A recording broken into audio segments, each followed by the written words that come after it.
this afternoon's and welcome to this afternoon's Sierra Forum. My name is Jason Mark. I'm the editor-in-chief of Sierra Magazine. I use he, him pronouns, and I'm coming to you from Bellingham, Washington, which is also the traditional homelands of the Nooksack and Lummi peoples. Tonight, we've got one of our Sierra Forums all about the extinction crisis and our outdoors and conservation work. These Sierra Forums are our chance to share with you all, our volunteers, our members, our volunteer leaders and donors about the work that we're doing to promote access to everybody in the outdoors, a stable climate, and to address the climate crisis. Tonight, as I said, we're going to be talking mostly about the extinction crisis and about our work to protect wildlife and to also get more people outdoors. Before we hop into it, I do just want to do a little bit of headlines, which we do sometimes on these. I think the biggest headline, I'm sure most of you are already following the news out of COP28, the annual UN climate talks. We had a delegation there led by some of our board members and our senior staff members. Good news in a nutshell is that for the first time ever, the UN process has actually acknowledged that we have to finally break our addiction to fossil fuels and eventually transition off of them. The bad news is I think the loopholes and the vagueness of those commitments are big enough to drive a coal train through. And so it's going to mean that people like you who are engaged in this fight for climate stability are going to have to keep holding people's feet to the fire. Speaking of the energy transition, our chapter leaders and our attorneys in the state of Massachusetts scored a major victory where we spearheaded the passage of an order that will essentially end new gas hookups in the entire state of Massachusetts. And that's going to take ratepayers off the hook for paying for new gas infrastructure. That's exactly the kind of state level action that we need that leads to then national and international change to get us off of oil, gas, and coal. And then finally, some really good news, which is a great segue into tonight's panel, which is that just this afternoon, the Biden administration and the White House announced its support for a plan to remove 4 dams on the lower Snake River in Washington and in Idaho. And this is crucial for the restoration of salmon populations in the greater Pacific Northwest. And it's an important step forward in honoring our rights, in honoring our treaties with Native American nations. Speaking of species conservation, speaking of bringing back species, that's why we're here today. The subject of today's forum is our work around lands, waters, and wildlife, and also to mark the 50th anniversary of the passage of the Endangered Species Act, which is this month. Over the course of this year, we've been working at all levels throughout the Sierra Club to highlight this anniversary, and we continue to push for policies and funding to slow the extinction problem and to protect imperiled species.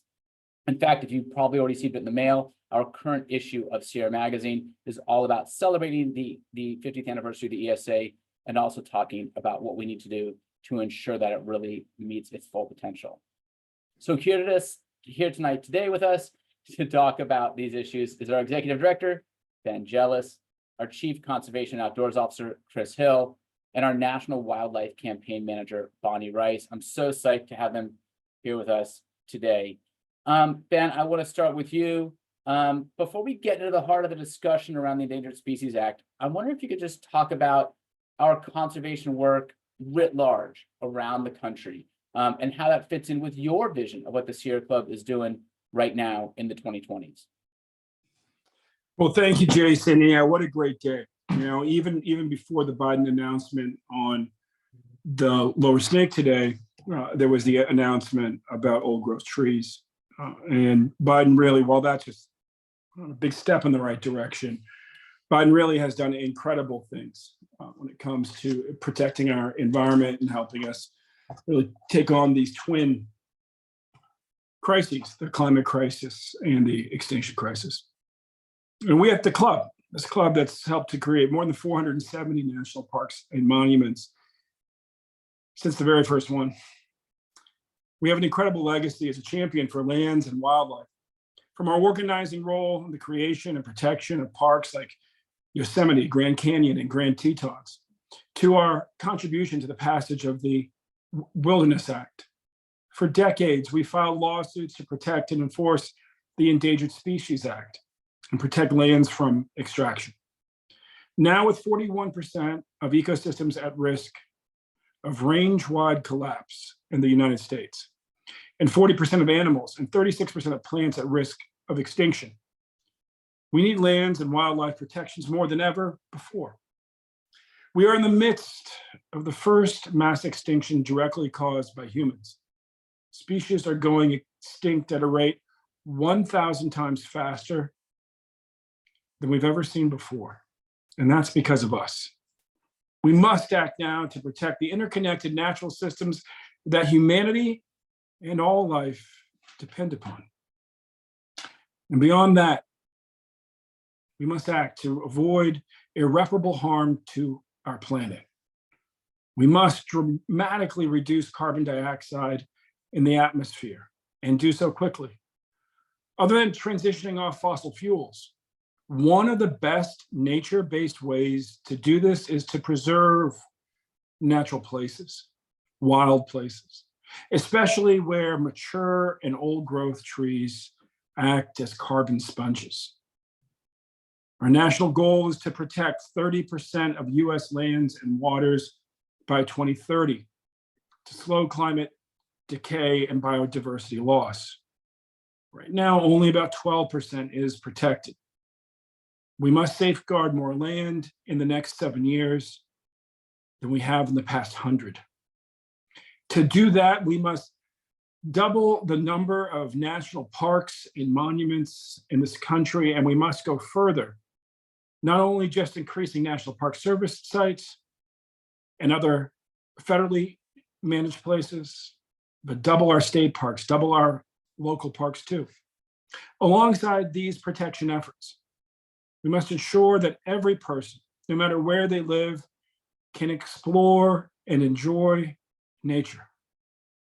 Reaching these goals is not only necessary to address the climate and extinction crises, it also provides more clean air and water and improves health and mental health. Communities where we establish public lands as parks will be more resilient to extreme weather that accompanies climate decline. It's one of the reasons I'm personally so excited about the massive investment in restoring urban forests that our country is making as a result of the Inflation Reduction Act. Talk about what's inspiring for a second. We're seeing unprecedented investments for nature, including park equity programs through the Outdoor Recreation Legacy Partnership, infrastructure improvements on public lands, and $1 billion for tree planting projects in urban areas granted through the Forestry Service, with another $500 million set to be assigned and distributed. We already have a powerhouse of local leaders in all 50 states, the only environmental group that can say that. Those leaders have strong networks and relationships in local communities, frontline partners, environmental justice organizational allies,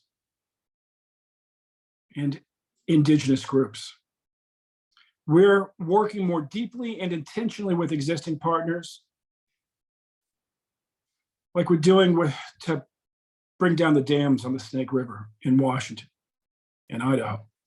On top of that, we're rolling out pilot programs to connect our work across chapters, to grow and connect our efforts. We have partnered with chapters who have been leading on lands, water, and wildlife protection. And last year and this year, we added even more 30 by 30 chapter partnerships. We now have 34 chapter partnerships across the US working toward our conservation goals. Seeing how we can build deeper and broader partnership, build models that we can replicate across the country to work towards our overall vision. It's an incredibly exciting time here at the Sierra Club. It's also a critical moment for us to all step up to meet the most aggressive goals we've ever had as a movement. Thank you, Jason. I'll pass it back to you. Well, thank you, Ben, for that really big overview of taking us really from like the 1890s to today. And I think one of the things I heard, in addition to all the excitement about trying to double parks, from national parks to county parks to state parks, is the exciting thing that our climate and energy work and our lands conservation work, they're really overlapping, because we can't address the climate crisis unless we protect deserts and forests and grasslands, and especially mature forests. So I want to bring in this conversation Chris Hill, Chris has been here at the organization for 9.5 years altogether, but most recently, she's now our Chief Conservation and Outdoors Officer. So Chris, I'd love it if you could share with everybody on this call what we've done in the last year to redesign our campaign structure to make sure that we're hitting that goal of preserving 30% of lands and waters by 2030, while also closing the nature equity gap. Sure. Thanks, Jason. Yep. Same face, new title. My name's Chris Hill. For those who don't know me, I use she, her pronouns, and I am the new Chief Conservation and Outdoors Officer here at Sierra Club. I was born and raised in Silver Spring, Maryland, and I split my time between Washington, D.C. and Haines, Alaska. Haines, Alaska is located in Southeast Alaska, and it's home to the Tlingit people on the Chilkat and Chilkoot rivers.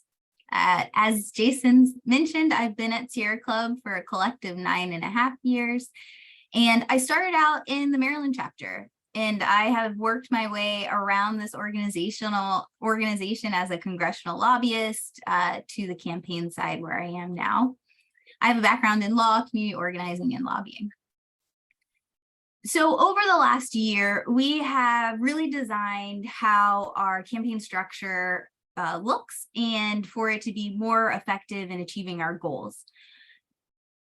Really what that looks like, Jason, is that our vision has been reoriented in the campaigns unit around the strategic framework of the organization with two core and really fundamental priorities: conservation and outdoors, and energy. And embedded in both is a focus on climate, equity, and justice. This consolidation really allows us to focus on two things that Sierra Club is known for: its enduring legacy as an organization focused on public lands and wildlife, and its ability to set and achieve ambitious goals to confront the fossil fuel industry and shift to clean energy. The Campaign Strategy Office collaboratively embodies solutions to these existential crises that we face today: the climate crisis, the extinction crisis, and the nature equity gap. And we know that in order to address this triple threat of crises, we need to not only move away from fossil fuels and shift to clean energy, but also save more nature and have that nature act as a carbon sink and ensure that all people can access the outdoors. So our conservation and outdoors work really aim to do just that: save more nature to address the climate and extinction crisis while closing the nature equity gap to ensure that all people can really benefit from the outdoors. We continue to operate in an issue-based national model and sort of a national mode where we have campaign managers like Bonnie on this call right now are responsible for really developing multifaceted, very cohesive national campaigns and strategies that feed up through the local and regional levels and provide support for and from the national level. So that's a little bit about how we have redesigned over the last couple of years or the last number of months to better achieve our goals and our vision. Thanks for that overview, Chris. And thank you for sharing so much of your own personal story, which I find really exciting. I would love to spend my time between Haines, Alaska and Washington, D.C., which is pretty awesome. Ben talked a lot about some of the announcements that the Biden administration has done this year. So I'm wondering if you could give us, because we're kind of end of year, we're in the midst of Hanukkah, Christmas is coming up, the winter solstice is coming up. It's a time for reflection. I'm wondering if you could share some of the achievements we've seen this year. I'm thinking about monuments designations. I'm thinking about the BLM actually having a new conservation plan. I'm wondering what are some of the other highlights from the campaign of the past year. Sure, that sounds great.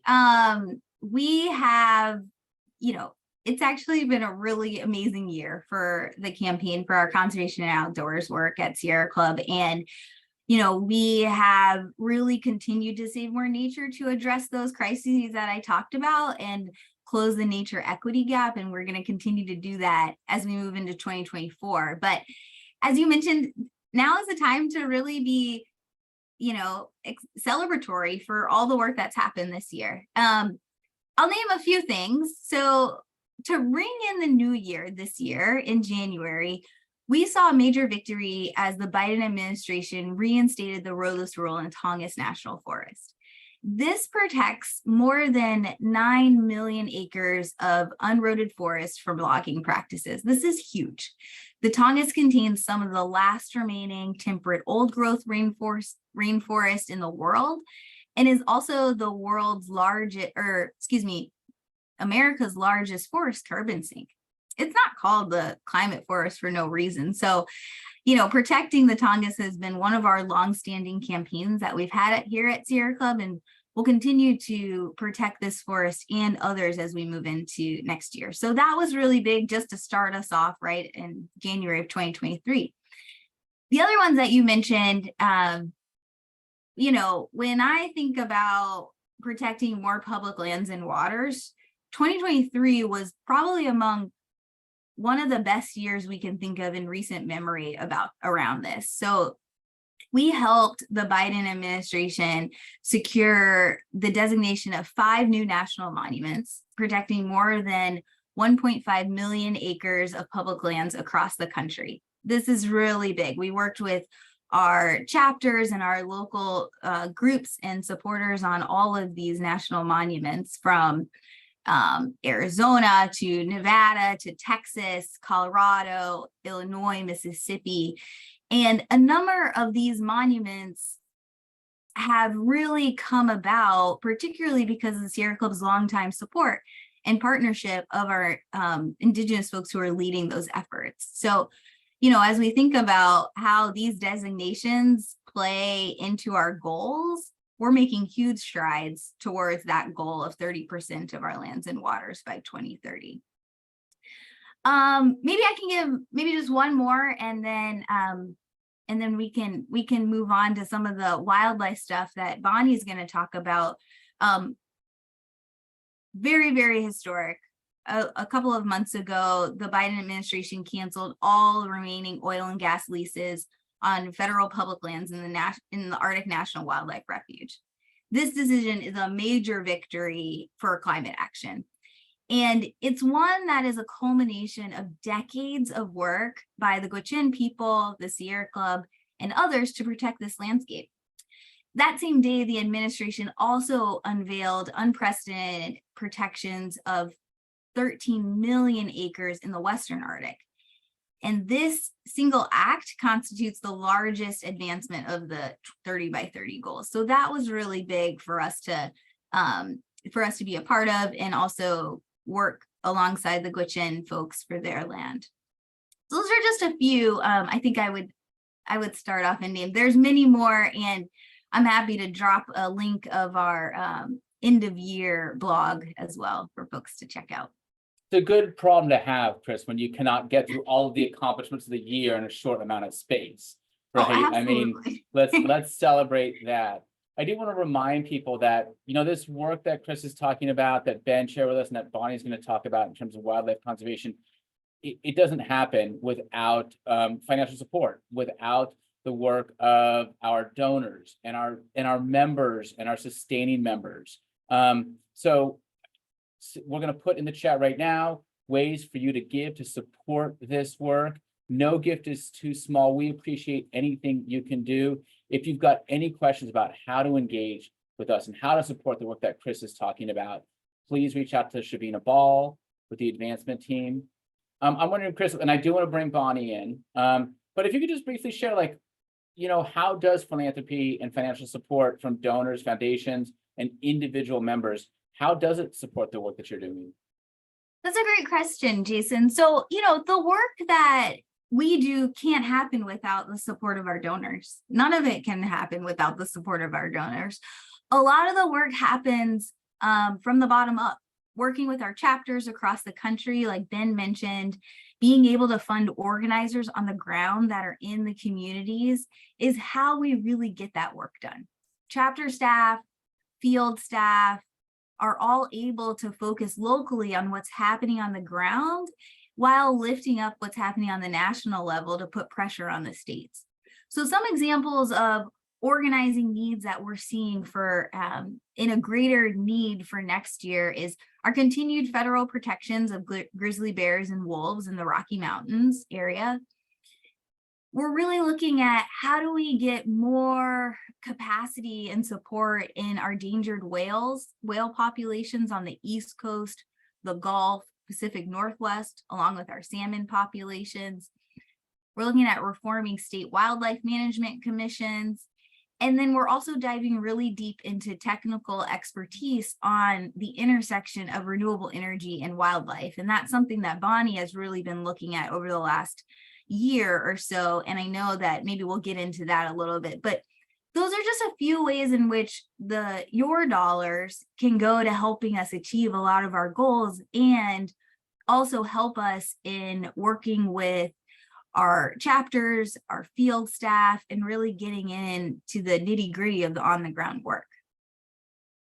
Thanks for making that all clear. I mean, I think it's really important people understand that when they send a donation to the Sierra Club, when they join the Sierra Club, even if it is what it feels like a modest amount of money, $35, $50 a year, it really does make a difference. And that all of our members together collectively have a huge difference to keep the lights on, to keep those organizers in the field.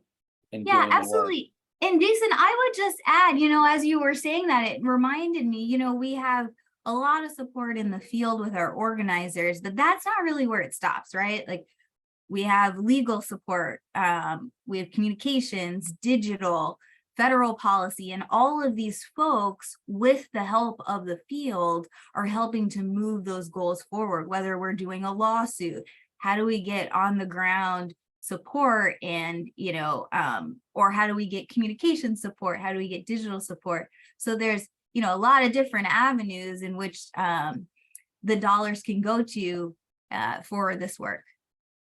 Yeah, thanks for that reminder that there's this whole capacity of other tools that the Sierra Club is using, legal, communication, in the 21st century digital.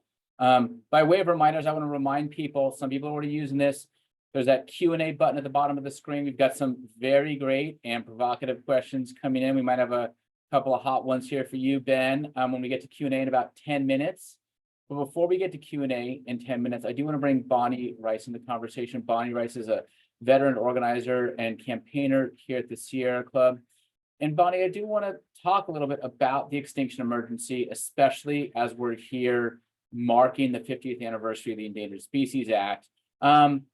I wonder if you could just basically talk about, is this law, which is really, as I write in the editorial in the current issue of the magazine, one of our most radical U.S. environmental laws, is it working as intended? And what are we doing here at the Sierra Club to push Congress and the Biden administration to make sure that we are protecting species? Thanks, Jason, and hello, everybody. Thanks for joining today. And my name is Bonnie Rice. I use she, her pronouns, and I'm the National Wildlife Campaign Manager for the Sierra Club. I'm based in Bozeman, Montana in the Northern Rockies, and that is home to the 26 associated tribes of Yellowstone. And as Jason mentioned, I've been with the club for a while now. It's actually about 13 years. And I started in the organizing department in what we were then calling the Resilient Habitats Campaign, which is a little wonky. We've moved on from that campaign name. And then I moved over from the organizing department into the campaigns. And for most of my tenure at the Sierra Club, I was a campaign representative in the greater Yellowstone and Northern Rockies region, specifically working to protect wildlife and public lands in Yellowstone and up through around Glacier National Park, so parts of the 3 states in the Northern Rockies. And I moved to Montana from Western Washington, where Jason is, to take this job with the Sierra Club because I really wanted to work on wildlife and specifically large carnivores in a place where they still existed, like grizzly bears and gray wolves. So I was just thrilled to be able to join the Sierra Club and work on those issues from the Rockies. So in terms of the Endangered Species Act, it might be radical, but I think it's at that time, maybe it was when it was passed in '73. But really it is, I don't think it's radical now. It's very much needed. And it is our most effective law at preventing extinctions, the Endangered Species Act. has saved 99% of all species listed and under its protection from extinction. So we wouldn't have species like the bald eagle or the humpback whale or California condors without the Endangered Species Act. And so I've been really excited all this year to lead a team of people at the Sierra Club in this anniversary year, 50 years of endangered species protections. And so we've been working throughout the Sierra Club at all different levels to really highlight and call attention to not only the success of the Endangered Species Act over the last 50 years, but to really highlight the urgency of the extinction crisis that we're currently in and how we need the Endangered Species Act more than ever. And so I've been put some figures out in terms of in the United States, the number of ecosystems, 41% that are in danger of range-wide collapse. We're just here, we hear these statistics, but I think sometimes we don't really internalize them, but we are in the midst of the first extinction crisis that is really caused by human activities. And so it's up to us to really turn this around. And so at the Sierra Club, we're working at all levels through our chapters up through our federal policy team on the Hill to really highlight the extinction crisis and what Congress needs to do and what the Biden administration needs to do to really step up. And one thing I just want to mention that I found really inspiring this year is we worked with our conservation partners with other organizations to bring activists from our chapters and volunteers across the country to Washington, D.C. And what we call a fly-in. And so we had about 80 folks from different organizations, including many of our chapters, who went to DC to really talk with their congressional representatives and senators about how important the Endangered Species Act is, how much it needs to be fully funded, and that we are counting on them, right, in this extinction crisis. Thank you so much for sharing all that, Bonnie, and also sharing your backstory, which again, sort of like Chris's, I think is very inspiring to hear about your own journey as a change maker. I do want to let everybody know we got some great questions coming in. We're going to get to those in about 5 minutes. But before we do, and maybe this will be a good segue, Bonnie. So yes, I think as many people are all too aware, we are the asteroid. We are the asteroid this time careening toward the planet. It's a global extinction crisis. And still, so much of conservation and so much of wildlife conservation is still very place-based. It's very local. So I wonder if you can talk about what the Sierra Club is doing to protect specific species that are endemic to specific places. And I think especially because we already have some questions on this, you could address any species you like, but the situation of gray wolves in the Northern Rockies and what the Sierra Club is doing to try to get them restored to the endangered species list. Okay, yeah. In terms of gray wolves, long history, certainly on Sierra Club's work on wolves. And I'm not sure where the person is from who's asking the questions, but in terms of the Northern Rockies, we have had a lot of challenges there lately in the last few years, which I think people probably know.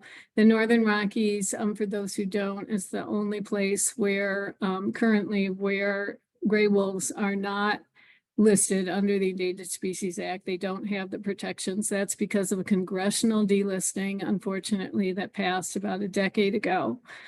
Wolves in the rest of the lower 48, we were successful in our litigation in getting those relisted last year. But the Northern Rockies, we've had a lot of challenges with state legislatures in particular, that really want to reduce the wolf populations in Montana and Idaho in particular. And so we've been very active in both states in terms of appearing and testifying in front of our state wildlife commissions to really push back against some of these really egregious methods of killing that were being proposed and that actually unfortunately passed. And so we've been very active at the local level, through our chapters and pushing back on those. And We were successful with our partners in Montana after the 2021 legislative session in getting a quota reinstated on the northern border of Yellowstone with Montana for the number of wolves that could be killed. And so, it's still too many, but we got a pretty small quota reinstated there. And that was absolutely because of the grassroots pressure that was happening in front of the State Fish and Wildlife Commission. I could talk about, a lot of other species too, in terms of what we're doing, going down to the southeast. We're working a lot in Florida on the endangered Florida panther to protect habitat there. There's some big developments that are planned in panther habitat that would be really serious in terms of adverse impacts from example of these developments actually go through with vehicle collisions for Florida panthers, of which there are only a couple hundred left. So we're working in chapters across the country on these different issues. Northern Rockies, again, grizzly bear conservation and recovery, working a lot in terms of protecting habitat to allow grizzly bears from the Yellowstone region to connect to the grizzly bear population up around Glacier. Just a few examples there of where we're working on the ground. And you're right, it is very place-based, and that's why our chapters are so important. But then also, the strength of the Sierra Club, I think, in terms of working on all these species issues and the Endangered Species Act, is that we have the people on the ground that can actually influence the state wildlife commissions. Then we also have people on Capitol Hill who are looking at the big picture in terms of keeping the ESA intact for another 50 years. Well, thank you for sharing all those stories with us, Bonnie, and also thank you, Chris and Bonnie and Ben, for sharing so much with this audience. And I also want to make sure in the spirit of this that we're having a conversation. We've got several hundred people here in the forum, and as usual, we've got a lot of great questions from our always engaged, passionate, and scary, smart members. I'm going to toss this one. I'm not sure this is for you, Ben, or for you, Chris. There's a couple people who are asking about what I think in some ways might be the elephant in the room, which is how do we manage to save 30% of lands and waters by 2030? How do we pursue our 3030 goals while also pursuing our climate energy goals? And this question here from Vicky Hoover, how do we ensure that we're not sacrificing undisturbed natural lands? And can we, and this is her question, can we instead focus on putting renewable energy facilities in urban areas or already disturbed lands? So I guess the question is, how do we really strike a balance between these two equally important priorities? Well, I think in some ways, Jason, that question is just like, how do we do it all, right? Because we got to do all the things to win this battle. And the answer on already disturbed lands, on rooftops, on parking garages, right? Putting solar panels is a huge priority for the club. It also will only address a fraction of what needs to be done. We need to do it, and we're pushing state legislators and city councils to essentially put through, I guess, what you might call urban permitting reform, to make it easy to get everything up and then get everything connected. That will take pressure off of other places, but it won't take all the pressure off. We know that 87% of large-scale renewable projects are headed towards red states, according to the Energy Foundation. Our response there is, for the first time in the history of the club, to ensure we have chapter directors in every single state. When I started last year, we only had them about half the states, and that meant we only had them about a third of red states and 90% of the large-scale, and if you round up from 87% of the large-scale renewable projects are headed into red states. And why do we need professional organizers in those states? Because if there's not good consultation on the front end, there will be litigation on the back end. If they don't respect tribal rights, if they don't, if they try to overload communities that are already overloaded, like, we've got to fight. But we want to avoid that. You avoid that by consultation. That's the type of thing that having very active presence at the state capitol, folks who are working every day to make sure our members are as responsive as possible, really, really helps. But on the how we build this movement, one, we have to recognize that there is a third crisis amongst us, and that's that this movement is too small. That we have to grow and expand the environmental movement like never before in this country. And in order to do that, we're going to have to meet people where they are. One of the reasons we talk about 2Xing the parks, and my long ago predecessor in this role, the 5th executive director of the Sierra Club, Carl Pope, 2X the parks came up in a conversation with Carl. And the idea is people love parks. They may not understand the 20 by 30 goals. They may not understand why America needs to follow something great in Paris, all that stuff. But they love parks, and they may not even love parks because of the preservation impact. They may just love the parks because they like to go there with their family.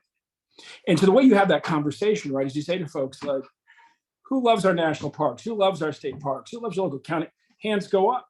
And who amongst you loves going to a national park on Labor Day weekend? Hands go down very quickly. Saying that's why we need more parks, because we all want to use them. And so the 2X the Parks campaign is we will be officially launching next year. We're hoping it will be a great meme and conversations about the futures, not just of the country or of a state, but of counties and cities, that we just simply need to 2X the parks. And with 12% of our lands protected, that gets us to 24. It gets us pretty close to the 30%. The other thing that we must do is really build a constituency for Alaska in the lower 48s, because Lord knows Maryland has more votes in Congress on the future of most lands in Alaska than Alaska does. And yet, left on their own, our delegation will be inclined to be pretty deferential to the Alaska delegation, which is pretty beholden to the oil and gas industry, to the fossil fuels industry. And yet, if we were simply, as Chris taught me, if we were, and Dan Ritzman taught me when we were up in the Arctic, if we were simply to enshrine Bill Clinton's executive order roadless rule into law, just the Tongass National Forest alone would put us very close to our 30 by 30 goals. So we will bring the message to the people. We will grow the movement. We will inspire people to preserve parks for the reasons that are closest to their heart. And we will succeed. We will take pressure off of open spaces by doing what we're already doing aggressively to cover rooftops in cities, make it easier with solar. And yet at the same time, you know, as the old bumper sticker in the hippie town I grew up in, as a child in and around the Ventana chapter of the Sierra Club, you know, always said, think globally, act locally. And we will also recognize that we cannot export all the different difficult decisions, all the mineral extracting that's necessary to places with dictatorships, you know, in the global South. We in this democracy, as hard as it is, will also have to take, you know, our responsibility in helping to meet our share, because our share is monstrous compared to the rest, most of the rest of the world. That's my answer, Jason. I mean, the beautiful thing about this club is that we are in every corner of every state. Even in Mississippi, we're in northern Mississippi, central Mississippi, southern Mississippi. No other environmental group can say that. And we can mobilize people in pretty much every municipality in this country. And that's what we're gearing up to do. Thank you so much for that, Ben. And I think that's exactly right. It's like, just as the banners of the People's Climate March said, you know, New York City, it takes everyone to solve an issue this big. It truly is going to take us being attentive to all these different issues around wildlife and conservation and lands and climate. Chris, to kind of bring this a little bit more down, there's a question here from somebody, looks like probably a volunteer leader, Karen, who says, well, it keeps seeing though, you know, it keeps seeming to her at least, that the energy campaigns still take priority when there's these tensions between lands and waters. Maybe you could talk a little bit about how you partner with Holly Bender, the chief of the energy campaigns, and trying to make sure that we are able to strike the right balance. Sure. Thanks for that question. I think, you know, We are the Sierra Club. Our campaigns have been around since the inception of the Sierra Club, and people come to the Sierra Club for a lot of the work that we do on the lands, the water, wildlife, and outdoor access and outdoor equity work. A lot of our outings work. And so, I think that I would love for us not to talk about the tensions, because I think there's been a lot of work happening over the last number of years as Holly has been in this position. So for folks who don't know, Holly Bender is the Chief Energy Officer. She's my counterpart on the energy side. And we have had a lot of in-depth conversations about how do we solve the climate crisis? And how do we engage in solving the climate crisis across the country in ways that lift up both campaigns, both the conservation and outdoors campaign and the energy campaign? And what does that look like? And a lot of the conversations we have been talking about are conversations that I've been having for a really long time around the fact that in order for us to address the climate and extinction crisis and close the nature equity gap, we can't just rely on our work in moving away from fossil fuels into clean energy. Yes, that's a really important part of it, but that's one piece of the puzzle in addressing how we really solve these crises. The other piece is what Ben was talking about around saving more nature and 2x the amount of parks that we have here in the United States. That's the other piece. We have a lot of carbon that is in the atmosphere that needs to be absorbed through our forests and our wetlands and so forth. And so that is another huge piece in this entire puzzle of how we address this really big crisis. And Holly and I are pretty in lockstep on that. And so is a lot of our energy directors and our conservation and outdoors directors, and we see where that is.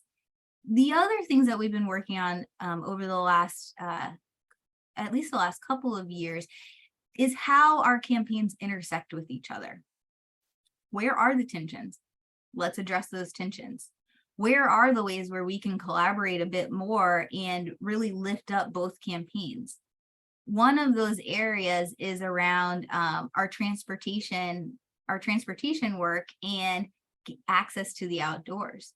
The number one barrier for accessing the outdoors is transportation. How do we get transit to trails? How do we get clean transportation to the trailheads from communities, the surrounding communities of the areas that we just saved? A great example of this is in the San Gabriel Mountains. We worked really hard, this is probably a little bit more than a decade ago, to save the San Gabriel Mountains outside of LA and to protect those. That got in, we worked with a number of organizations, from outdoor rec organizations, Latinx organizations, youth groups, all around the San Gabriel Mountains and the surrounding communities to get that a national monument. But the work wasn't done there. How do we get the communities transportation? Working with our transportation campaign at Sierra Club, we're working on transit to trails options, not only for the San Gabriels, but all across the country. And so we're really looking at various ways to lift up both campaigns and have that unified message that in order for us to solve the climate and extinction crisis, we need to work together because we need both campaigns. So that's a little bit on where we see our vision, Holly and I's vision, moving forward for our campaign work at Sierra Club.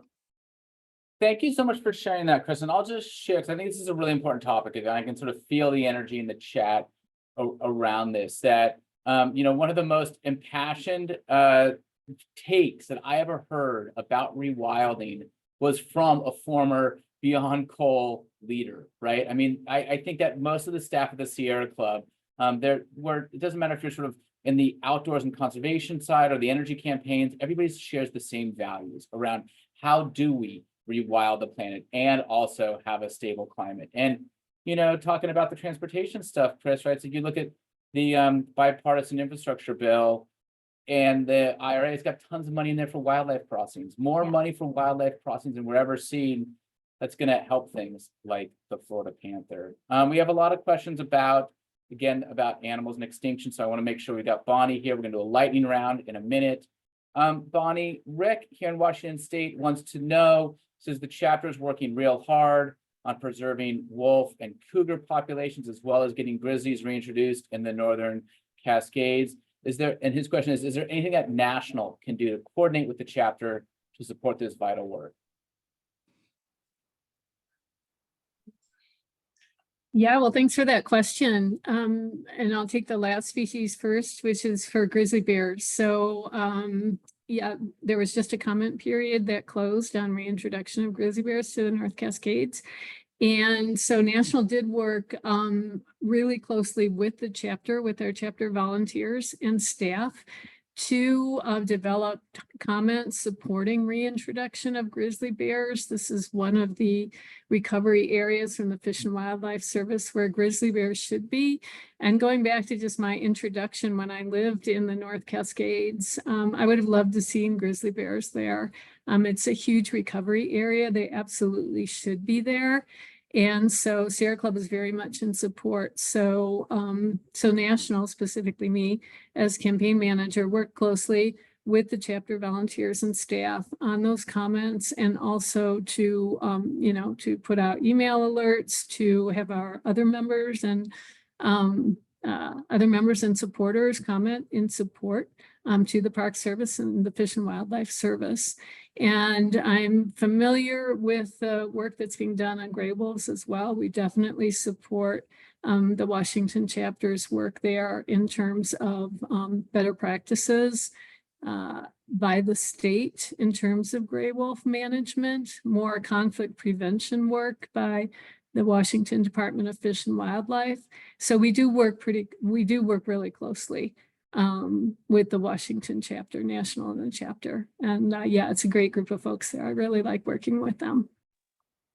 Thank you for that one, Bonnie. We're going to go to a lightning round in a second and have Ben and Chris and everybody share their big aspirations for 2024. But real quickly, because I've also seen chatter around this one, is there any work that the organization's doing to focus attention on the fact that game species at the state level get all the attention, right? You have state fish and game departments. They're focused on saving things that people hunt or that people fish, and wondering what can be done to make sure that we're promoting non-game species, that there's not like a constituency out there to take. That's a really important question, and we definitely face that in the Northern Rockies here in terms of, you know, money for management of non-game species. This is where I think the grassroots really can be powerful in terms of influencing the state wildlife commissions. They're the ones who, you know, decide how wildlife is managed. And also the legislature, you know, has a role there sometimes too in some states. But in terms of really influencing where the funding goes, what species it goes to, that's where people's voices at the local level are really important. And again, I think, you know, all people at the grassroots level, especially, you know, our chapters are helping to organize in various states to have a unified voice in terms of state wildlife management and really to influence those policies. That's right, folks. Go out to your Fish and Game Commission meetings, make your voice heard, and speak up for those non-game species. We're going to go to the lightning round in a minute and close this out. But before we do, I want to remind folks that whether you're engaged in your local chapter, your local group, a campaign, taking action from home, no matter what you do, when you invest your time, your own energy, or when you invest financially, you're helping to sustain this work. You're helping Bonnie to show up to work and Chris to show up to work. So if you're interested in supporting us even more, please reach out to Shabina Ball with the Advancement Department. No gift is too small. We appreciate whatever you can give at whatever time. You go to sierraclub.org/donate. You can give us a call. That's 415-977-5653, or hit up Shabina Ball, shabina.ball@sierraclub.org, because we really need and appreciate and count on your generosity to keep this work going. So speaking about keeping this work going, again, we're like a couple weeks away from 2024. This is the lightning round. We'll start with Ben, and then we'll go Bonnie and Chris. But Ben, what do you see as the top priorities for this work in 2024? And can you share some ideas about simple, effective actions that our members and supporters can take? Sure, no, thank you. I think the number one thing each of us has to do is something I was taught in the Black church as a kid, which is we claim the victory in advance and then we go make it real. The reality is, in order to build this movement, we've got to be confident that we can win. And given our track record of winning at the Sierra Club, given, frankly, the unparalleled frequency with which we win big victories across this country and small ones that add up, we should be confident that we can take things together to the next level. I also learned in the church is that it takes time, talent, and treasure. It takes work, wealth, and wisdom. And each of us has to ask ourselves, like, what can I do to be most helpful? For some folks, like our volunteer leaders, it's their time. For a lot of folks, like our attorneys, great leaders like Chris, it's their wisdom. And for a lot of folks, it's their wealth. And it takes all of that. And so please give everything you can. Give of yourself every way that you can. We've got 6 years as a movement to achieve these goals. And we can do it. Next year, for me, so that's one. The other thing I would say is next year for me, this movement, we really have got to launch 2X the parks in a big way and get folks really buzzing across the country to expand our park systems, expand our national monuments, expand the local parks, pocket parks, all of them, because people need more parks. It's good for their mental health. It's good for their physical health. And yes, it's good for the health of the planet and all of humanity too. It's okay for us to save wild places because people think that they're beautiful. It's okay for us to create more parks because people want to play in them. It has the same effect for Mother Earth. She's agnostic about why the park was created. She just heals faster if we create those parks. So let's just go out there and get it done together. Time, talent, treasure, work, wealth, wisdom, and keep the faith that we got this. Thanks, Ben, for that. I definitely am we claim the victory in advance and go make it real. I hope everybody takes that with them this evening. Chris, what's your lightning round? What's your answer to the question of what you're looking forward to in 2024 and how our members and supporters can get engaged? Yeah, well, thanks for having us on, Jason, today. And Ben really hit on a lot of the pieces that I was going to talk about. I would continue to lift up the monuments work. I'm really excited about continuing to work with the Biden administration to designate more national monuments next year, which will help in our goals of 2xing the parks, saving more nature, and ultimately saving 30% of our lands and waters by 2030. One of the monuments I'm excited to see, because as we're gonna, say that it's gonna happen, is the Black Wall Street National Monument.